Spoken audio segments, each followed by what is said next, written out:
ನೋಡೋಣ. ವಿಜಯಪುರ ಜಿಲ್ಲೆಯ ನಮ್ಮೆಲ್ಲ ಮಾಧ್ಯಮದ ಸ್ನೇಹಿತರಿಗೆ ನನ್ನ ನಮಸ್ಕಾರಗಳು ಮತ್ತು ಇವತ್ತಿನ ಪತ್ರಿಕಾಗೋಷ್ಠಿಯಲ್ಲಿ ಉಪಸ್ಥಿತರಿರತಕ್ಕಂಥ ಗೌರವಾನ್ವಿತ ಜಿಲ್ಲಾಧ್ಯಕ್ಷರಿಂದ ಹಿಡಿದು ಎಲ್ಲ ಮುಖಂಡರೇ, ಇವತ್ತು ವಿಶೇಷವಾಗಿ ಭಾರತೀಯ ಜನತಾ ಪಾರ್ಟಿ ಒಂದು 90 ದಿನಗಳ ಕಾಲ ಒಂದು ಅಭಿಯಾನವನ್ನು ನಾವು ಪ್ರಾರಂಭ ಮಾಡ್ತಾ ಇದ್ದೀವಿ. ಆತ್ಮನಿರ್ಭರ ಭಾರತ ಸಂಕಲ್ಪ ಅಭಿಯಾನ ಅಂತಕ್ಕಂಥ ಅಭಿಯಾನವನ್ನ ನಿನ್ನೆ ಪಂಡಿತ್ ದೀನ್ ದಯಾಳ್ ಉಪಾಧ್ಯಾಯರ ಜನ್ಮದಿನವಾದಂಥ ಸೆಪ್ಟೆಂಬರ್ 25ರಿಂದ ಅಟಲ್ ಬಿಹಾರಿ ವಾಜಪೇಯಿ ಅವರ ಜನ್ಮದಿನವಾಗಿರ್ತಕ್ಕಂಥ ಡಿಸೆಂಬರ್ 25ರವರೆಗೆ ಈ 3 ತಿಂಗಳ ಕಾಲ ನಾವು ಆತ್ಮನಿರ್ಭರ ಭಾರತ ಸಂಕಲ್ಪ ಅಭಿಯಾನವನ್ನ ಜನರ ಬಳಿಗೆ ತೆಗೆದುಕೊಂಡು ಹೋಗ್ತಕ್ಕಂಥ ಕಾರ್ಯಕ್ರಮಕ್ಕೆ ಇವತ್ತು ವಿಜಯಪುರ ಜಿಲ್ಲೆಯಲ್ಲಿ ಚಾಲನೆಯನ್ನ ಕೊಡ್ತಾ ಇದ್ದೀವಿ. ಈ ಆತ್ಮನಿರ್ಭರ ಭಾರತದ ಕಲ್ಪನೆ ಯಾವ ರೀತಿ ಅಂತಂದ್ರೆ, ದೇಶ ಸ್ವಾವಲಂಬಿ ದೇಶ ಆಗ್ಬೇಕನ್ನುವಂತ ಹಿನ್ನೆಲೆಯಲ್ಲಿ ಕಳೆದ 11 ವರ್ಷಗಳಿಂದ ಪ್ರಧಾನಿ ನರೇಂದ್ರ ಮೋದಿ ಅವರು ತೆಗೆದುಕೊಂಡಂತ ಹಲವಾರು ದಿಟ್ಟ ಕ್ರಮಗಳು ಮತ್ತು ದೇಶದ ಜನ ಕೂಡ ಈ ಅಭಿಯಾನದಲ್ಲಿ ಯಾವ ರೀತಿ ಪಾಲ್ಗೊಳ್ಬೇಕು, ದೇಶ ಯಾವ ರೀತಿ ಸ್ವಾವಲಂಬಿ ಆಗ್ಬೇಕು ಅನ್ನುವಂಥ ಕಲ್ಪನೆಯನ್ನು ಕೊಡುವಂತ ಹಿನ್ನೆಲೆಯಲ್ಲಿ ನಮ್ಮ ಕಾರ್ಯಕರ್ತರು ಈ ಅಭಿಯಾನವನ್ನ ಮಾಡ್ತಾ ಇದ್ದಾರೆ.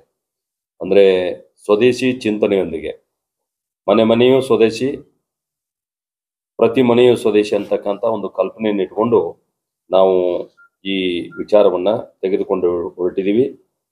ಆ ಹಿನ್ನೆಲೆಯಲ್ಲಿ ಮಹಿಳೆಯರ ಸಮ್ಮೇಳನಗಳು, ಯುವಕರ ಸಮ್ಮೇಳನಗಳು, ವ್ಯಾಪಾರಿಗಳು, ಸಣ್ಣ ಉದ್ಯಮಿಗಳು, ವೃತ್ತಿನಿರತರ ಸಮ್ಮೇಳನಗಳು, ಕಾಲೇಜು ಮಟ್ಟದಲ್ಲಿ ವಿದ್ಯಾರ್ಥಿಗಳ ಒಂದು ಸಂಕಲ್ಪ ಸಮ್ಮೇಳನ ಇರ್ಬೋದು, ಸ್ವದೇಶಿ ಮೇಳಗಳನ್ನ ಏರ್ಪಾಟ್ ಮಾಡುವಂಥದ್ದು ಇರ್ಬೋದು, ರಥಯಾತ್ರೆ ಇರ್ಬೋದು, ಪಾದಯಾತ್ರೆ ಇರ್ಬೋದು, ವಾಕಥಾನ್, ಮ್ಯಾರಥಾನ್ ಅಂತ ಹೇಳ್ತೀವಿ, ಆ ರೀತಿಯಾದಂಥ ಕಾರ್ಯಕ್ರಮಗಳನ್ನ ಜೋಡಿಸೋದ್ರ ಮುಖಾಂತರ ಒಟ್ಟು ದೇಶದ ಜನರಲ್ಲಿ, ದೇಶ ಜಗತ್ತಿನ ನಂಬರ್ 4ನೇ ಆರ್ಥಿಕ ಸ್ಥಾನದಲ್ಲಿ ಬಂದಂತ ಸಂದರ್ಭದಲ್ಲಿ ದೇಶದ ಜನ ಸುಮಾರು 27 ಕೋಟಿ ಜನ ಬಡತನ ರೇಖೆಯಿಂದ ಹೊರಗೆ ಬಂದಿರತಕ್ಕಂಥ ಸಂದರ್ಭದಲ್ಲಿ 2047ರ ಏನು ಶತಮಾನೋತ್ಸವ ಇದೆ, ಸ್ವಾತಂತ್ರ್ಯೋತ್ಸವದ್ದು, ಅದನ್ನ ಗುರಿಯಾಗಿಟ್ಟುಕೊಂಡು ದೇಶ ಯಾವ ರೀತಿ ಇನ್ನಷ್ಟು ಬಲಿಷ್ಠ ಆಗ್ಬೇಕು ಅನ್ನುವಂಥ ಕಲ್ಪನೆಯನ್ನು ಇಟ್ಟುಕೊಂಡು ಈ ಕಾರ್ಯಕ್ರಮನ ನಾವು ಮಾಡ್ತಾ ಇದೀವಿ. ಹೀಗಾಗಿ ವ್ಯಾಪಕವಾಗಿ ನಾವು ಜನರನ್ನ ತೊಡಗಿಸ್ತಕ್ಕಂಥ ಹಿನ್ನೆಲೆಯಲ್ಲಿ ಭಾರತೀಯ ಜನತಾ ಪಾರ್ಟಿ ಬಹಳ ದೊಡ್ಡ ಚಟುವಟಿಕೆಯನ್ನು ನಾವು ಮಾಡೋರಿದ್ದೀವಿ. ಹೀಗಾಗಿ ಆ 90 ದಿನದ ಚಟುವಟಿಕೆಯನ್ನ ಯಾವ್ಯಾವ ಹಂತದಲ್ಲಿ ನಾವು ಕೆಳಗೆ ಒಯ್ಬೇಕನ್ನುವಂಥ ಕಲ್ಪನೆಯನ್ನು ಇಟ್ಟುಕೊಂಡು ನಮ್ಮ ಕಾರ್ಯಕರ್ತರನ್ನ ಇವತ್ತು ಸಾಂಕೇತಿಕವಾಗಿ ಪ್ರಾರಂಭ ಮಾಡ್ತೀವಿ, ಅವ್ರನ್ನ ಸಜ್ಜುಗೊಳಿಸ್ತೀವಿ. ಇದನ್ನ ಜನರ ಬಳಿ ಒಯ್ತಕ್ಕಂಥ ಯೋಚನೆಯನ್ನು ನಾವು ಮಾಡಿ ಇವತ್ತು ಆ ಕಾರ್ಯಕ್ರಮದ ಹಿನ್ನೆಲೆಯಲ್ಲಿ ನಾನು ಇಲ್ಲಿ ಭೇಟಿ ಕೊಟ್ಟಿದ್ದೀನಿ. ಅದರ ಜೊತೆಗೆ ನಾನು ರಾಜ್ಯ ಸರ್ಕಾರದ ಕೆಲವು ವಿಷಯಗಳನ್ನು ಕೂಡ ತಮ್ಮ ಗಮನಕ್ಕೆ ತರಬೇಕಾಗ್ತದೆ. ಮೊದಲನೇದಾಗಿ ಕರ್ನಾಟಕದಲ್ಲಿ ಈ ಬಾರಿ ಮುಂಗಾರು ಬಹಳ ದೊಡ್ಡ ಪ್ರಮಾಣದಲ್ಲಿ ಅಡ್ವಾನ್ಸ್ ಆಗಿ ಬಂತು ಮತ್ತು ಮಳೆ, ಅದರಲ್ಲೂ ವಿಶೇಷವಾಗಿ ಮಳೆ ಮಹಾರಾಷ್ಟ್ರದ ಜಲಾನಯನ ಪ್ರದೇಶದಲ್ಲಿ ಮಳೆ ಆಗಿರೋದ್ರಿಂದ ನಮ್ಮ ಭೀಮಾ ನದಿ ಇರ್ಬೋದು, ಕೃಷ್ಣಾ ನದಿ ಇರ್ಬೋದು, ಇವತ್ತು ಬಹಳ ದೊಡ್ಡ ಪ್ರಮಾಣದಲ್ಲಿ ಮಹಾಪೂರ ಬಂದು ಫ್ಲಡ್ ಎಫೆಕ್ಟ್ ಆಗಿದೆ. ಬಹಳಷ್ಟು ಹಳ್ಳಿಗಳು, ಜನಜೀವನ ಅಸ್ತವ್ಯಸ್ತ ಆಗಿದೆ, ಅನೇಕ ಮನೆಗಳು ನಾಶ ಆಗಿದಾವೆ. ಅದ್ರ ಜೊತೆಗೆ ನಮ್ಮ ರೈತ ಬೆಳೆದಂತ ಬೆಳೆ ಕೈ ಕೊಟ್ಟದ, ಅಂದ್ರೆ ನೀರಿನಲ್ಲಿ ಹಾನಿಗೊಳಗಾಗಿದೆ, ಹೆಚ್ಚು ಮಳೆ ಆಗೋದ್ರಿಂದ, ಫ್ಲಡ್ ಎಫೆಕ್ಟ್ ಆಗೋದ್ರಿಂದ. ಹೀಗಾಗಿ ಅಂತ ರೈತನ ನೆರವಿಗೆ ಧಾವಿಸಬೇಕಾದಂತ ಸರ್ಕಾರ ಇವತ್ತು ವಿಶೇಷವಾಗಿ ಈ ಜಿಲ್ಲೆಗೂ ಕೂಡ ನಾನು ಬಂದು ಕೇಳಿದೆ, ಯಾವುದೇ ಒಬ್ಬ ಮಂತ್ರಿ ಆ ಪ್ರದೇಶಕ್ಕೆ ಭೇಟಿ ಕೊಡುವಂತ ಕನಿಷ್ಠ ಸೌಜನ್ಯವನ್ನು ಕೂಡ ತೋರಿಸಿಲ್ಲ ಅನ್ನುವಂಥದ್ದು ಅತ್ಯಂತ ವಿಷಾದನೀಯ ಸಂಗತಿ ಅಂತ ನಾನು ಹೇಳಲಿಕ್ಕೆ ಬಯಸ್ತೇನೆ. ಹೀಗಾಗಿ ನಾನು ಸರ್ಕಾರಕ್ಕೆ ಒತ್ತಾಯ ಮಾಡ್ತೇನೆ, ಇಷ್ಟೊಂದು ಹಾನಿಗೊಳಗಾದಂತ ರೈತರನ್ನ ಸಾಂತ್ವನ ಮಾಡ್ತಕ್ಕಂಥ, ಅವರಿಗೆ ಬೆಳೆ ಹಾನಿ ಕೊಡ್ತಕ್ಕಂಥ ಪ್ರಯತ್ನವನ್ನ ಸರ್ಕಾರ ಮಾಡ್ತಾ ಇಲ್ಲ. ಇದೊಂದು ತೊಗಲಕ್ ಸರ್ಕಾರ ಅಂತ ಅನಿಸ್ತದ. ನಿಮಗೆ ರಾಜ್ಯದ ಆರ್ಥಿಕ ಸ್ಥಿತಿ ದಿವಾಳಿ ಎದ್ದು ಹೋದ್ರೂ ಕೂಡ ಮಂತ್ರಿ ಮಂಡಲದ ಅನೇಕ ಮಂತ್ರಿಗಳು ತಿರುಗಾಡ್ಲಿಕ್ಕೆ ಹೆಲಿಕಾಪ್ಟರ್ ಖರೀದಿ ಮಾಡುವಂತ ಯೋಚನೆ ನಡೆದ ನಿಮ್ಮೊಳಗಡೆ. ಇಲ್ಲಿ ರೈತರಿಗೆ ರಸ್ತೆ ರಿಪೇರಿ ಮಾಡಕ್ ಆಗ್ತಾ ಇಲ್ಲ ಅಥವಾ ಬೆಳೆ ಹಾನಿ ಕೊಡ್ಲಿಕ್ಕೆ ಆಗ್ತಾ ಇಲ್ಲ. ಯಾವ ರೀತಿ ನೀವು ಸರ್ಕಾರ ನಡೆಸ್ತೀರಿ ಅನ್ನೋದು ಇದರಿಂದ ವ್ಯಕ್ತ ಆಗ್ತದೆ. ಕೇವಲ ಸರ್ಕಾರ ಒಂದೇ ಹೆಲಿಕಾಪ್ಟರ್ ಖರೀದಿ ಮಾಡೋದಲ್ಲ, ಇತ್ತೀಚೆಗೆ PWD ಸಚಿವರಾದಂಥ ಸತೀಶ್ ಜಾರಕಿಹೊಳಿ ಅವರು ಕೂಡ ಒಂದು ಹೆಲಿಕಾಪ್ಟರ್ ಖರೀದಿ ಮಾಡಿದ್ರು. ನನಗನ್ನಿಸದ PWD ಮಂತ್ರಿಗಳು ರಸ್ತೆ ರಿಪೇರಿ ಮಾಡ್ಕೊಂಡು ಅವ್ರ ರೋಡ್ನ್ಯಾಗ ಓಡಾಡೋದು ಇರ್ಲಿ, ಅವ್ರು ಜನರು ರೋಡ್ನಲ್ಲಿ ಓಡಾಡ್ಲಿಕ್ಕೆ ಅವಕಾಶ ಮಾಡಿಕೊಡೋದು ಅವ್ರ ಹೆಲಿಕಾಪ್ಟರ್ನ ಹೋಗ್ತಾರ. ಜನರ ಗತಿ ಏನು ರೋಡ್ನಲ್ಲಿ ಓಡಾಡುವಂತ ಪ್ರಶ್ನೆ ಇದೆ ಇವತ್ತು. ಹೀಗಾಗಿ ನಾನು ತಮ್ಮ ಮೂಲಕ ಆಗ್ರಹ ಮಾಡ್ತೇನೆ, ಏನು ಬೆಳೆ ಹಾನಿಗೊಳಗಾದಂತ ಪ್ರದೇಶ ಇದೆ, ತಕ್ಷಣ ಕೃಷಿ ಇಲಾಖೆಯವರು ಅದನ್ನು ಸರ್ವೆ ಮಾಡಬೇಕು ಮತ್ತು ಅವರಿಗೆ ಯೋಗ್ಯ ಪರಿಹಾರವನ್ನು ಕೊಡ್ತಕ್ಕಂಥದ್ದಾಗು.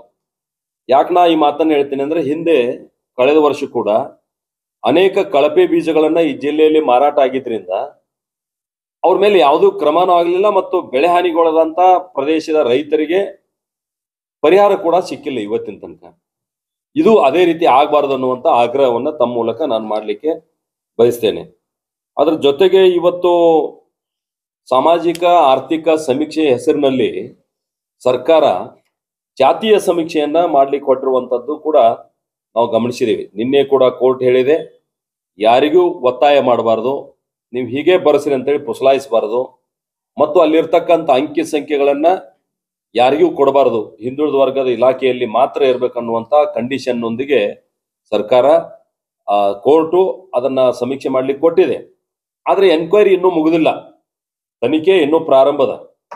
ನಾನು ಮುಖ್ಯಮಂತ್ರಿಗಳನ್ನ ಕೇಳಲಿಕ್ಕೆ ಬಯಸ್ತೇನೆ, ಯಾವ ಉದ್ದೇಶಕ್ಕಾಗಿ ನೀವು ಇದನ್ನ ಸರ್ವೆ ಮಾಡ್ತಾ ಇದ್ದೀರಿ ಅಂತೇಳಿ. ಒಂದ್ ಕಡೆ ನೀವು ಹೇಳ್ತಾ ಇರೋದು ಸಾಮಾಜಿಕ ಆರ್ಥಿಕ ಸಮೀಕ್ಷೆ ಅಂತೇಳಿ, ರೆಕಾರ್ಡ್ನಲ್ಲಿ ಸಾಮಾಜಿಕ ಆರ್ಥಿಕ ಸಮೀಕ್ಷೆ ಇದ್ರೂ ಕೂಡ ನಿಮ್ಮ ಒಟ್ಟು ವಿವರಗಳು ಏನದಾವಲ್ಲ, 60 ಪ್ರಶ್ನೆಗಳ ಪ್ರಶ್ನಾವಳಿಯನ್ನು ನೀವು ತೆಗೆದಿರಿ. ಅದ್ರೊಳಗ ಧರ್ಮನೂ ಕೇಳಿದಿರಿ, ಜಾತಿನೂ ಕೇಳಿದಿರಿ, ಉಪಜಾತಿನೂ ಕೇಳಿದಿರಿ, ನಿಮ್ಮ ವೃತ್ತಿನೂ ಕೇಳಿದಿರಿ, ಶಿಕ್ಷಣ ಕೇಳಿದಿರಿ, ಅನೇಕ ಮಾಹಿತಿಗಳನ್ನು ನೀವು ಕೇಳಿದಿರಿ. 60 ಪ್ರಶ್ನಾವಳಿಯ ಮಾಹಿತಿಯನ್ನ ಕೇಳಿದಿರಿ. ಇದು ಯಾವ ಪುರುಷಾರ್ಥಕ್ಕಾಗಿ ಅನ್ನುವಂಥದ್ದು ಒಂದು ಪ್ರಶ್ನೆ ಇದೆ. ಅದಲ್ಲದೆ ಅನೇಕ ಧರ್ಮಗಳನ್ನು ಕೂಡ, ಹೊಸ ಧರ್ಮಗಳನ್ನ ಸೃಷ್ಟಿ ಮಾಡುವಂತ ಪ್ರಯತ್ನ ಕೂಡ ಮಾಡಿದ್ರಿ. ಅದಕ್ಕೆ ಇತ್ತೀಚೆಗೆ ಬಹಳ ಒತ್ತಡ ಆದ ಕೂಡಲೇ ಅದನ್ನು ವಾಪಸ್ಸನ್ನು ತಗೊಂಡಿದ್ರಿ. ಅಂದ್ರೆ ಕುರುಬ Christian, Lingayat Christian, Vokkaliga Christian, ಈ ರೀತಿ 1351 ಜಾತಿಗಳಿದ್ದು ಮೊದಲ. ಈಗ ನಾವು ಅದನ್ನ 1561 ಜಾತಿಗೆ ತಂದು ನಿಲ್ಲಿಸಿದ್ರಿ. ಸುಮಾರು 210 ಜಾತಿಗಳನ್ನ ನೀವು ಹೆಚ್ಚು ಮಾಡಿದ್ರಿ ಕರ್ನಾಟಕದೊಳಗೆ. ಅದಲ್ದ ಹೊಸ ಧರ್ಮ ಕೂಡ ನೀವು ಪ್ರಾರಂಭ ಮಾಡಿದ್ರಿ. ಆಮೇಲೆ ಇತರೆ ಅನ್ನುವಂತ ಕಾಲಂ ಸೇರಿಸಿ ನೀವು ಬೇರೆ ಧರ್ಮ ಬರೀರಿ ಅನ್ನುವಂತ ಪ್ರಚೋದನೆಯನ್ನು ಕೂಡ ಕೊಡ್ತಾ ಇದ್ದೀರಿ.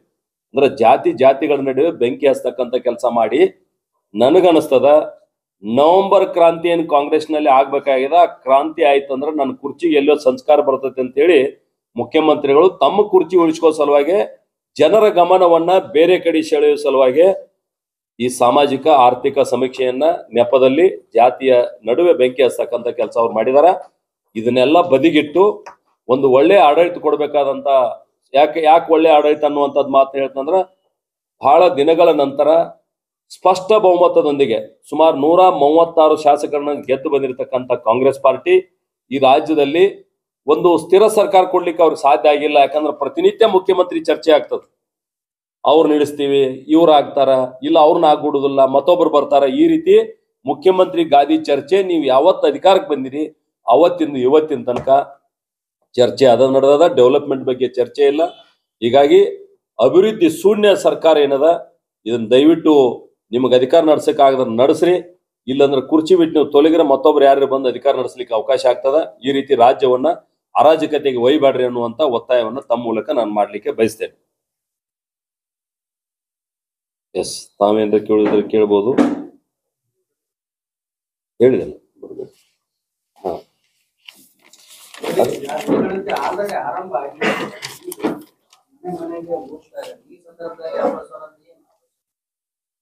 ಅಪಸ್ವರಲ್ಲ, ಪ್ರಾರಂಭದಿಂದ ನಾವು ಒತ್ತಾಯ ಮಾಡಿದೀವಿ. ಅವರೇ ಗೊಂದಲದಾಗದಾರ. ಇನ್ನು ಯಾರು ಜಾತಿ ಗಣತಿ ಮಾಡ್ತಕ್ಕಂತ ಶಿಕ್ಷಕರದಾರ ಅವ್ರು ಸರ್ಕಾರಕ್ಕೆ ಒತ್ತಾಯ ಮಾಡಿದಾರ. ಏನ್ ಒತ್ತಾಯ ಮಾಡಿದಾರ ಅಂದ್ರೆ, ನಮ್ಮ ಆಪ್ ನಲ್ಲಿ ಯಾವುದೇ ವ್ಯವಸ್ಥೆ ಸರಿ ಇಲ್ಲ, ಆಪ್ಗಳು ಸರಿಯಾಗಿ ವರ್ಕ್ ಮಾಡ್ತಾ ಇಲ್ಲ, ಹೀಗಾಗಿ ಜಾತಿ ಗಣತಿಯನ್ನ ಮುಂದೆ ಹಾಕ್ರಿ ಅನ್ನುವಂತ ಒತ್ತಾಯವನ್ನ ಸರ್ಕಾರಿ ಅಧಿಕಾರಿಗಳೇ ಮಾಡಿದ್ದಾರೆ. ನಂಬರ್ 1. ನಂಬರ್ 2, ಅಂಗವಿಕಲರು, ಗರ್ಭಿಣಿ ಮಹಿಳೆಯರನ್ನು ಕೂಡ ಈ ಜಾತಿ ಸಮೀಕ್ಷೆಯಲ್ಲಿ ನೀವು ಸೇರಿಸಿದ್ರಿ, ಅದರಿಂದ ತೊಂದರೆ ಆಗ್ತಾ ಇದೆ ಅನ್ನುವಂಥದ್ದನ್ನು ಹೇಳ್ತಾ ಇದ್ದಾರೆ. ಮತ್ತು ಈಗ ದಸರಾ ನವರಾತ್ರಿ ಉತ್ಸವ ಹಿಂದೂಗಳ ದೊಡ್ಡ ಹಬ್ಬ ಇದು. ಈ ಹಿಂದೂಗಳ ದೊಡ್ಡ ಹಬ್ಬದಲ್ಲಿ ಕೂಡ ನೀವು ನಮ್ಮನ್ನ ಹಬ್ಬ ಮಾಡಕ್ ಬಿಡ್ತಾ ಇಲ್ಲ, ನಮ್ಮ ಕೌಟುಂಬಿಕ ನೆಮ್ಮದಿಯನ್ನ ಹಾಳು ಮಾಡಿದ್ರಿ ಅನ್ನುವಂಥದ್ದು ಸರ್ಕಾರಿ ನೌಕರರೇ ಮಾತನಾಡಿರುವಂಥದ್ದು ನಾವೆಲ್ಲ ಕೇಳಿದೀವಿ. ಹೀಗಾಗಿ ಪೂರ್ವ ತಯಾರಿ ಇರಲಾರದೆ, ಸ್ಪಷ್ಟ ಗುರಿ ಇರಲಾರದೆ ನೀವು ಈ ಜಾತಿ ಗಣತಿಯನ್ನ ಮಾಡುವ ಮೂಲಕ ರಾಜ್ಯದ ಜನರಲ್ಲಿ ಗೊಂದಲವನ್ನು ಉಂಟು ಮಾಡ್ತಾ ಇದ್ದೀರಿ. ಜಾತಿ ಗಣತಿ ಮಾಡ್ಲಿಕ್ಕೆ ನಮ್ ತಕರಾರಿಲ್ಲ, ಆದ್ರೆ ಜಾತಿ ಗಣತಿ ಮಾಡ್ತಕ್ಕಂಥ ಹಕ್ಕು ಕರ್ನಾಟಕ ಸರ್ಕಾರಕ್ಕಿಲ್ಲ. ಕೇಂದ್ರ ಸರ್ಕಾರ ಮುಂದಿನ ವರ್ಷದಿಂದ ನಾವು ಜಾತಿ ಗಣತಿಯನ್ನು ಮಾಡ್ತೀವಿ ಅಂತ ಹೇಳಿದ ಮೇಲೂ ಕೂಡ ನೀವು ಜಾತಿ ಗಣತಿ ಮಾಡುವಂತ ಉದ್ದೇಶ ಏನು, ಮತ್ತು ಈ ಹಿಂದೆ ಮಾಡಿದಂತ ಜಾತಿ ಗಣತಿಯನ್ನ ಯಾಕೆ ನೀವು ತೆಗೆದಿಟ್ರಿ, ಅದನ್ನ ಕ್ಯಾಬಿನೆಟ್ ನಿರ್ಣಯ ಮಾಡಬೇಕಾಗಿತ್ತು. ಕ್ಯಾಬಿನೆಟ್ ನಿರ್ಣಯ ಮಾಡುವುದನ್ನ ಕಾಂಗ್ರೆಸ್ ಪಕ್ಷಿನ ರಾಷ್ಟ್ರೀಯ ಪ್ರಧಾನ ಕಾರ್ಯದರ್ಶಿ ಕೆ.ಸಿ. ವೇಣುಗೋಪಾಲ್ ಅಲ್ಲಿ ವಾಪಸ್ ತಗೊಂಡಿವಿ ಅಂತ ಹೇಳ್ತಾರೆ. ಯಾರವರು? ಕಾಂಗ್ರೆಸ್ ಪಾರ್ಟಿ ಅವ್ರು ತಗೊಳ್ಳಿಕ್ಕೆ ವಾಪಸ್. ಸರ್ಕಾರದ ನಿರ್ಣಯವನ್ನ ಕ್ಯಾಬಿನೆಟ್ ನಲ್ಲಿ ಮಾಡ್ಬೇಕಾಗಿತ್ತು. ಮುಖ್ಯಮಂತ್ರಿಗಳನ್ನ ಉಪಮುಖ್ಯಮಂತ್ರಿಗಳನ್ನ ಪಕ್ಕದಲ್ಲಿ ನಿಲ್ಸ್ಕೊಂಡು ಕರ್ನಾಟಕದ ಮುಖ್ಯಮಂತ್ರಿಗೆ ಅವಮಾನ ಮಾಡೋದ್ರ ಮುಖಾಂತರ ಕರ್ನಾಟಕದ ಜನರಿಗೆ ನೀವು ಅವಮಾನ ಮಾಡಿದಿರಿ. 100 ಕೋಟಿ ರೂಪಾಯಿ ಪೋಲ್ ಮಾಡಿದಿರಿ. ಈಗ ವಾಪಸ್ ಎರಡನೇ ಜನಗಣತಿ ಮಾಡೋದ್ರ ಮುಖಾಂತರ 1000 ಕೋಟಿ ರೂಪಾಯಿ ಜನರ ತೆರಿಗೆ ಹಣವನ್ನ ನೀವು ಲೂಟಿ ಮಾಡ್ತಾ ಇದ್ದೀರಿ ಅನ್ನುವಂಥದ್ದು ಆರೋಪದ ನಂದು. ಹೀಗಾಗಿ ಯಾವುದೇ ಸರ್ಕಾರದ ಕಾರ್ಯಕ್ರಮವನ್ನ ಜಾರಿ ಮಾಡ್ಬೇಕಾತಂದ್ರ ನೀವು ಪೂರ್ವ ಸಿದ್ಧತೆ ಇಲ್ಲದೇನೆ ಮಾಡ್ತಾ ಇದಿಲ್ಲ, ಅದು ಜನರಿಗೆ ಬಗೆದಂತ ದ್ರೋಹ ಅನ್ನುವಂಥದ್ದನ್ನ ನಿಮ್ಮ ಮೂಲಕ ನಾನು ಹೇಳಲಿಕ್ಕೆ ಬಯಸ್ತೇನೆ.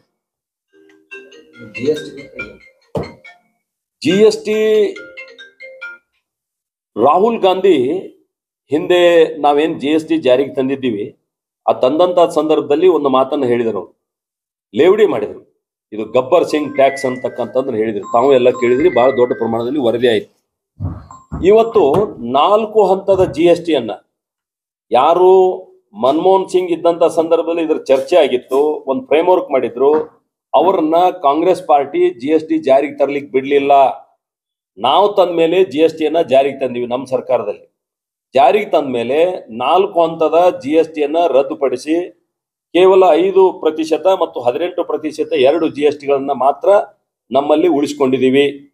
ಇದರಿಂದ ಬಹಳ ದೊಡ್ಡ ಪ್ರಮಾಣದಲ್ಲಿ ನೇರವಾಗಿ ಜನರಿಗೆ ಲಾಭ ಆಗ್ತಾ ಇದೆ. ಕಾಂಗ್ರೆಸ್ ಪಾರ್ಟಿ 4 ಜನರನ್ನ ನೇಮಿಸ್ಬಿಟ್ಟದ. ಬಿಜೆಪಿ ಏನ ಮಾಡ್ಲಿ, ಮೋದಿ ಅವರು ಏನ ಮಾಡ್ಲಿ, ಟೀಕೆ ಮಾಡೋ ಸಲುವಾಗಿ ಸನ್ಮಾನ್ಯ ಪ್ರಿಯಾಂಕಾ ಖರ್ಗೆ ಅವರು, ಕಾರ್ಮಿಕ ಸಚಿವರಾದಂತ ಸಂತೋಷ್ ಲಾಡ್ ಅವರು, ಬೆಂಗಳೂರಿನಲ್ಲಿ ದಿನೇಶ್ ಗುಂಡೂರಾವ್ ಅವರು, ಈ ರೀತಿ ಒಂದು 3-4 ಜನ ಮಂತ್ರಿಗಳನ್ನ ಸೇರಿಸಿ ಬರೀ ಪ್ರಶ್ನೆ ಮಾಡೋದು, ಬರೀ ಅಪಪ್ರಚಾರ ಮಾಡುವಂತದ್ದು ಮಾಡ್ತಾ ಇದ್ದಾರೆ. ನಾನು ಅವರಿಗೆ ಆಗ್ರಹ ಮಾಡ್ತೇನೆ, ನಿಮ್ಗೆ ಏನಾದ್ರೂ ಮಾನ ಮರ್ಯಾದೆ ಇದ್ರ ಈ GST ಪರವಾಗಿ ನೀವು ಗಬ್ಬರ್ ಸಿಂಗ್ ಟ್ಯಾಕ್ಸ್ ಅಂತ ಹೇಳಿದ್ರಿ, ನಾವು ಇಷ್ಟು ಪ್ರಮಾಣದ ಲಾಭವನ್ನ ನೇರವಾಗಿ ಜನರಿಗೆ ಮಾಡ್ತಕ್ಕಂಥ ಸಂದರ್ಭದಲ್ಲಿ ಕರ್ನಾಟಕ ಸರ್ಕಾರಕ್ಕೆ ಏನೂ ಬರಲಿಲ್ಲ ಅನ್ನುವಂತ ಹೊಟ್ಟೆ ಕಿಚ್ಚದವ್ರಿಗೆ. ನಾವು ಸರ್ಕಾರಕ್ಕೆ ಕೊಡೋದಲ್ಲ, ನೇರವಾಗಿ ಜನರಿಗೆ ನಾವು ಲಾಭವನ್ನ ಮಾಡಿದೀವಿ. ಯಾರು ಒಂದು 100 ರೂಪಾಯಿ ವಸ್ತುಗಳನ್ನ ಖರೀದಿ ಮಾಡ್ತಾರ ಅವರಿಗೆ 25% ಅಷ್ಟು ಲಾಭ ಆಗಿದೆ. ಇವತ್ತು ಪ್ರತಿಯೊಂದು ಹಂತದಲ್ಲಿ ಪ್ರತಿನಿತ್ಯ ಉಪಯೋಗ ಮಾಡತಕ್ಕಂಥ ವಸ್ತುಗಳಿಂದ ಹಿಡಿದು ಇವತ್ತು ಕಾರಿನವರೆಗೂ ಕೂಡ ಎಷ್ಟು ದೊಡ್ಡ ಪ್ರಮಾಣದ ಲಾಭ ಇದೆ ಅನ್ನುವಂಥದ್ದು ನಿಮ್ಗೆ ಗೊತ್ತಾಗ್ಯದ. ಈ 22ನೇ ತಾರೀಕಿನಿಂದ ಅದು ಜಾರಿ ಆಗ್ಯದ. ಜನ ಅದರ ಲಾಭವನ್ನು ಪಡ್ಕೊಳ್ತಾ ಇದಾರ. ಆ ಲಾಭ ಪಡ್ಕೊಳ್ಳುವಂತ ಸಂದರ್ಭದಲ್ಲಿ ಕರ್ನಾಟಕದ ಜನರಿಗೆ ಇದು ಲಾಭ ಆಯ್ತು ಅಂತೇಳಿ ಸಂತೋಷ ಪಟ್ಟು ಮೋದಿ ಅವರನ್ನ ಪ್ರಶಂಸೆ ಮಾಡಿ ಸ್ವಾಗತ ಮಾಡ್ಬೇಕಾಗಿತ್ತು. ಅಂದ್ರೆ ನೀವು ಒಂದು ಜವಾಬ್ದಾರಿಯುತ ವಿರೋಧ ಪಕ್ಷ ಅಂತ ಕರಿತಿದ್ವಿ ನಾವು, ಆದ್ರೆ ನೀವು ಸ್ವಾಗತ ಮಾಡ್ಲಿಲ್ಲ. ನೀವು ಇನ್ನೂ ಮೊಸರಿನಲ್ಲಿ ಕಲ್ಲು ಹುಡ್ಕಾಡ್ತಕ್ಕಂಥ ಕೆಲಸ ಮಾಡ್ತಾ ಇದ್ದೀರಿ. ಇದು ಎಷ್ಟು ಸರಿ ಅನ್ನುವಂಥದ್ದು ತಾವು ಪ್ರಶ್ನೆ ಮಾಡ್ಬೇಕಂತೇಳಿ ನಾನು ಮಾಧ್ಯಮದ ಸ್ನೇಹಿತರಲ್ಲಿ ವಿನಂತಿಯನ್ನ ಮಾಡ್ತೇನೆ. ಪರಿಹಾರ ಕೊಡಿಸೋ ಕೆಲಸ ನಿಮ್ದು ಆಗ್ಬೇಕು. ಸರ್ಕಾರದ ಪಾತ್ರ ಕೂಡ ಇದೆ. ಬೆಳೆ ಹಾನಿ, ಎಲ್ಲ ತೋಟಗಾರಿಕೆ ಬೆಳೆ ಹಾನಿ, ಕೃಷಿ ಹಾನಿ ಎಷ್ಟು ಪ್ರದೇಶಗಳಿಗೆ ಭೇಟಿ ಕೊಡ್ತಾ ಇದ್ದೀವಿ, ಪರಿಹಾರಕ್ಕೆ ಒತ್ತಾಯ. ನಾವಂತೂ ಎಲ್ಲಾ ಪ್ರದೇಶಕ್ಕೂ ಭೇಟಿ ಕೊಡುವಂತ ಪ್ರಾಮಾಣಿಕ ಪ್ರಯತ್ನಗಳನ್ನ ನಮ್ಮ ಸಂಸದರು, ಶಾಸಕರು ಎಲ್ಲರೂ ಮಾಡ್ತಾ ಇದ್ದಾರೆ. ನಾನು ಕೂಡ ನಮ್ಮ ಜಿಲ್ಲೆಯಲ್ಲಿ ಫ್ಲಡ್ ಎಫೆಕ್ಟೆಡ್ ಏರಿಯಾಕ್ಕೆ ಹೋಗಿದ್ದೇನೆ. ನಾನು ಆಗ್ರಹ ಮಾಡ್ತೇನೆ, ಯಾವಾಗ ಫ್ಲಡ್ ಅಂದ್ರೆ ನೆರೆ ಹಾವಳಿ ಬರ್ತದ, ನೆರೆ ಹಾವಳಿ ಬಂದಂತ ಸಂದರ್ಭದಲ್ಲಿ ಮನೆಯೊಳಗೆ ನೀರು ಹೊಕ್ರ ನಾವು 10,000 ರೂಪಾಯಿ ತಕ್ಷಣದ ಪರಿಹಾರವನ್ನ ಯಡಿಯೂರಪ್ಪನವ್ರ ನೇತೃತ್ವದಲ್ಲಿ ನಾವು ಕೊಟ್ಟಿದ್ದೀವಿ.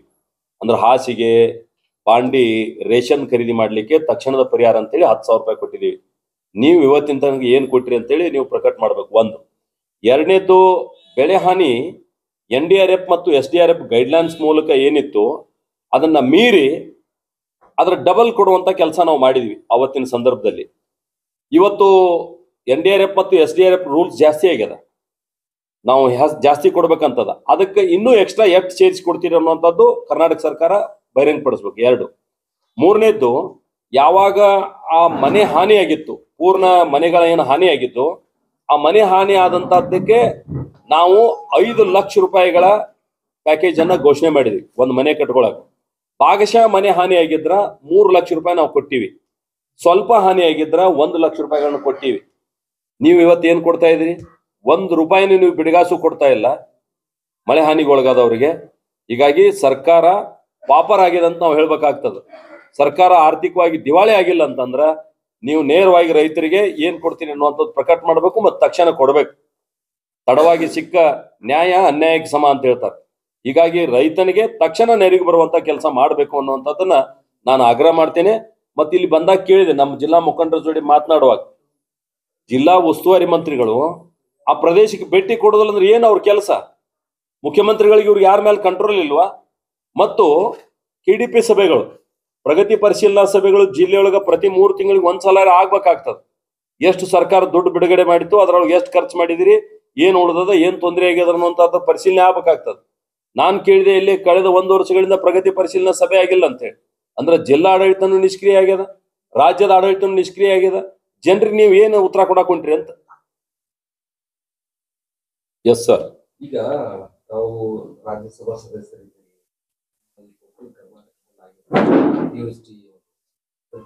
ಸಮೀಕ್ಷೆ ಮಾಡಿ ರಾಜ್ಯ ವಿಚಾರ ಇತ್ತು. ನನ್ನ ಬಹುಶಃ ನೀವು ಸಂಸದರ ಪೋರ್ಟಲ್ ಅನ್ನ ಓಪನ್ ಮಾಡ್ರಿ. ಸಂಸದರ ಪೋರ್ಟಲ್ ಓಪನ್ ಮಾಡಿ ನನ್ನ ಹೆಸರಿನ ಮೇಲೆ ನೀವು ಹೊಡೆದ್ರಿ ಅಂದ್ರ ರಾಜ್ಯಸಭೆಯೊಳಗ ಯಾವ್ಯಾವ ವಿಷಯದ ಬಗ್ಗೆ ನಾವು ಮಾತನಾಡಿದೀನಿ ಅಂತ ವರದಿ ನಿಮ್ಗೆ ಸಿಗ್ತದ. ನಾನು ದೇಶದ ರಾಜ್ಯಸಭೆಯಲ್ಲಿ ದೇಶದ ಏನ್ ಸಂಸದರದರ ಆ ಸಂಸದರ ಪೈಕಿ ನಂಬರ್ 3ನೇ ಸ್ಥಾನದಲ್ಲಿ ನಾನಿದ್ದೀನಿ. ಕರ್ನಾಟಕದ ರಾಜ್ಯಸಭಾ ಸಂಸದರಲ್ಲಿ ನಂಬರ್ 1ನೇ ಸ್ಥಾನದಲ್ಲಿದ್ದೀನಿ. ಯಾವ್ಯಾವಾಗ ಆ ಪ್ರತಿಕೂಲ ಪರಿಸ್ಥಿತಿಗಳಿರ್ತಾವ ಆ ಸಂದರ್ಭದಲ್ಲಿ ನಾನು ರಾಜ್ಯದ ಪರವಾಗಿ ಧ್ವನಿ ಎತ್ತಕ್ಕಂತ ಕೆಲಸ ಮಾಡಿದ್ದೇನೆ. ಮತ್ತು ನಾನು ಕಳೆದ ಬಾರಿ ಏನ್ ಫ್ಲಡ್ ಆಗಿತ್ತು ಆ ಫ್ಲಡ್ ನ ಸಂದರ್ಭದಲ್ಲಿ ಉತ್ತರ ಕೊಡಿಸಿದ್ದೀನಿ. ಅಮಿತ್ ಶಾ ಅವರು ಉತ್ತರ ಕೊಟ್ಟಿದ್ದಾರೆ. ಏನಂತಂದ್ರ ಕರ್ನಾಟಕ ಸರ್ಕಾರ ಇಷ್ಟು ಹಾನಿಯಾಗ್ಯದ, ದಯವಿಟ್ಟು ಹಣ ಬಿಡುಗಡೆ ಮಾಡ್ಬೇಕಂತ ಹೇಳಿದಾಗ ಗೃಹ ಸಚಿವರು ಉತ್ತರ ಕೊಟ್ಟರು. ಏನ್ ಹೇಳಿದ್ರ ಅಂತಂದ್ರೆ, ಯಾವುದೇ ಸರ್ಕಾರಗಳಿಗೆ ನಮ್ಮ ಪರ್ಮಿಷನ್ ತಗೊಂಡು ಪರಿಹಾರವನ್ನು ಕೊಡತಕ್ಕಂತ ಅಗತ್ಯ ಇಲ್ಲ. NDRF ಗೈಡ್ಲೈನ್ಸ್ ಪ್ರಕಾರ ಅವರು ಕಾರ್ಯವನ್ನ ಮಾಡಿ ಅದಕ್ಕೆ ಸಂಬಂಧಪಟ್ಟಂತ ದಾಖಲೆಗಳನ್ನು ಒದಗಿಸಿರ ನಾವು ಹಣ ಬಿಡುಗಡೆ ಮಾಡ್ತೀವಿ. ಮೊದಲು ಸರ್ಕಾರ ಕೊಡಬೇಕು, ಅದರ ದಾಖಲೆಗಳನ್ನ ಕೇಂದ್ರಕ್ಕೆ ಸಬ್ಮಿಟ್ ಮಾಡಬೇಕು, ಮಾಡಿದ ನಂತರ ಹಣ ಬಿಡುಗಡೆ ಆಗ್ತದೆ. ವಿಶೇಷ ಅನುದಾನ ಏನಾಗುತ್ತೆ? ಇಲ್ಲ, ವಿಶೇಷ ಕೊಡುವಂತದ್ದು ಇವ್ರು ವರದಿ ಮಾಡ್ರೆ ವಿಶೇಷ ಕೊಡ್ತಾರ, ರೆಗ್ಯುಲರ್ ಇದ್ರೆ ರೆಗ್ಯುಲರ್ ಕೊಡ್ತಾರ. ನಮ್ಮ ರಾಜ್ಯಕ್ಕೆ ಒಂದು ಸ್ಪೆಷಲ್ ಕಾನೂನು ಆಗಕ್ ಆಗೋದಿಲ್ಲ. ನಾವು ಒಕ್ಕೂಟ ಸರ್ಕಾರದಾಗಿದ್ದೀವಿ, ದೇಶದ ಎಲ್ಲಾ ರಾಜ್ಯಗಳನ್ನ ಅಷ್ಟೇ ಸಮಾನ ದೃಷ್ಟಿಯಿಂದ ನೋಡ್ಬೇಕು. ಹೀಗಾಗಿ ಈ ರಾಜ್ಯಕ್ಕೆ ಏನ್ ಕೊಡ್ಬೇಕು ಅದನ್ನ ಕೊಟ್ಟೆ ಕೊಡ್ತಾರೆ.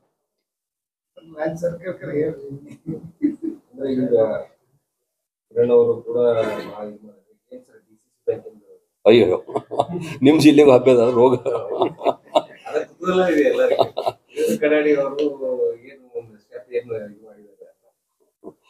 ಇಲ್ಲ, ಒಂದು ಬೆಳಗಾವಿ DCC ಬ್ಯಾಂಕು 100 ವರ್ಷಗಳ ಇತಿಹಾಸ ಕಂಡಂತ ಬ್ಯಾಂಕ್. ಅದು ಬ್ಯಾಂಕಿನ ಇತಿಹಾಸದಲ್ಲಿ ಮೊದಲನೇ ಬಾರಿಗೆ ಎಷ್ಟು ದೊಡ್ಡ ಪ್ರಮಾಣದ ಗಲಾಟೆ ಪ್ರಾರಂಭ ಆಗಿದೆ.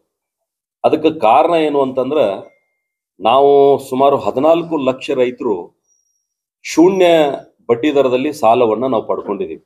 ಅಲ್ಲಿ 14 ಲಕ್ಷ ರೈತರು 1800 ಕೋಟಿ ರೂಪಾಯಿ ನಾವು ಕೈಗಾರಿಕಾ ಉದ್ಯಮಿಗಳಿಗೂ ಸಾಲ ಕೊಟ್ಟಿದ್ದೀವಿ DCC ಬ್ಯಾಂಕ್ನಿಂದ. ಸುಮಾರು 3700 ಕೋಟಿ ರೂಪಾಯಿ ನಾವು ಬೆಳೆ ಸಾಲ ಕೊಟ್ಟಿದ್ದೀವಿ. ಹೀಗಾಗಿ ಈಗ ಏನಾಗ್ಬಿಟ್ಟದಂದ್ರ, ರೈತರು ಅಲ್ಲಿ ಯಾರು ಹೊಡೆದಾಟ ಮಾಡ್ತಾ ಇಲ್ಲ. ಯಾರ್ಯಾರು ಉದ್ಯಮಿಗಳದಾರ ಎಲ್ಲ ಉದ್ಯಮಿಗಳ ಕಣ್ಣು ಇವತ್ತು DCC ಬ್ಯಾಂಕ್ ಮೇಲೆ ಬಿದ್ದದ. ನ್ಯಾಷನಲೈಸ್ ಬ್ಯಾಂಕ್ನಿಂದ ಸಾಲ ತಗೊಂಡ್ರ ತಕ್ಷಣ ಅವ್ರ ಮೇಲೆ ಆಕ್ಷನ್ ಹಾಕದ್. ಅದ ಕೋಆಪರೇಟಿವ್ ಬ್ಯಾಂಕ್ನಿಂದ ಸಾಲ ತಗೊಂಡ್ರ ಆಕ್ಷನ್ ತಗೋದು ಬಹಳ ಕಡಿಮೆ. ಯಾಕಂದ್ರೆ ಆಡಳಿತ ಮಂಡಳಿ ಅಷ್ಟು ಬಿಗಿಯಾಗಿ ನಿರ್ಣಯವನ್ನ ಮಾಡೋದಿಲ್ಲ. ಯಾಕಂದ್ರೆ ಎಲ್ಲ ಸಾಲ ತಗೊಂಡವ್ರು ಬಹಳ ದೊಡ್ಡ ದೊಡ್ಡ MLA MP ಮಂತ್ರಿ ಅವರೇ ಇರ್ತಾರೆ. ಹೀಗಾಗಿ ಎಲ್ಲರೂ ಈ DCC ಬ್ಯಾಂಕ್ನಿಂದನೇ ಸಾಲ ಪಡ್ಕೊಂಡು ನಾವು ನಮ್ಮ ಕಾರ್ಖಾನೆಗಳನ್ನ ನಡೆಸ್ಕೊಂಡು ಹೋಗ್ಬೇಕನ್ನುವಂತ ಒಂದು ಚಿಂತನೆ ಒಳಗಿದ್ದಾಗ ಇದು ಬಹಳ ಕಾಂಪಿಟೇಷನ್ ಆಗಿದೆ ಈ ಸಲ. ಹೀಗಾಗಿ ನಾನು ಜಿಲ್ಲೆಯ ಜನರಿಗೆ ವಿನಂತಿ ಮಾಡಿದ್ದೇನೆ, ಇದು ರೈತ ಕಟ್ಟಿದಂತ ಬ್ಯಾಂಕು, ರೈತರಿಗಾಗಿ ಕಟ್ಟಿದಂತ ಬ್ಯಾಂಕು, ಮುರುಗೋಡದ ಮಹಾಂತ ಶಿವಗಳು ಕಟ್ಟಿದಂತ ಬ್ಯಾಂಕು. ಹೀಗಾಗಿ ಇದನ್ನ ರೈತರು ಉಳಿಸಿಕೊಳ್ಬೇಕಾದಂತ ಅಗತ್ಯ ಇದೆ. ಯಾವುದೇ ಹಣದ ಪ್ರಲೋಭನೆಗಳಿಗೆ ಒಳಗಾಗದೆ, ತೋಳ್ಬಲಕ್ಕೆ ಬಲಿಯಾಗದೆ ಈ ಬ್ಯಾಂಕು ರೈತರ ಪರವಾಗಿ ಉಳಿಬೇಕನ್ನುವಂತ ಆಗ್ರಹ ನಂದು ಇದೆ. ಆ ಪರವಾಗಿ ನಾವು ಕೆಲಸ ಮಾಡ್ತೀವಿ, ನಮ್ಗೆ ಸಹಕಾರ ಕೊಡ್ರಿ ಅನ್ನುವಂತ ವಿನಂತಿಯನ್ನು ನಾನು ಮಾಡಿದ್ದೇನೆ.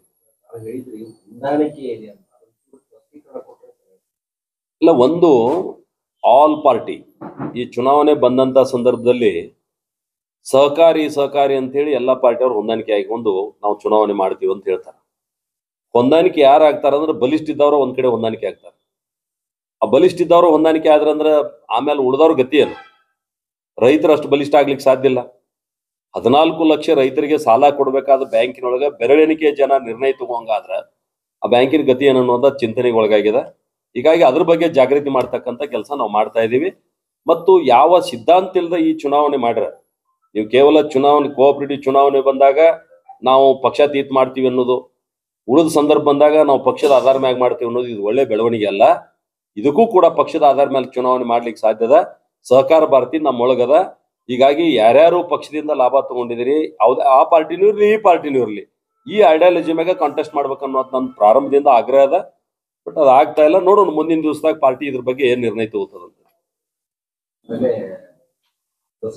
ವಾಪಸ್ ಬರುವಂತ ವಿಚಾರ ಸರ್, ನೀವು ಬಾಳ್ ಕೇಳಿ ನಾವು ಮೊದಲು ಏನ್ ಹೇಳಿದ್ವು ಅದನ್ನ ಬಿಡಬಾರ್ದಂತ. ಇಷ್ಟೆಲ್ಲ ವರದಿನೂ ಆಗುದಿಲ್ಲ.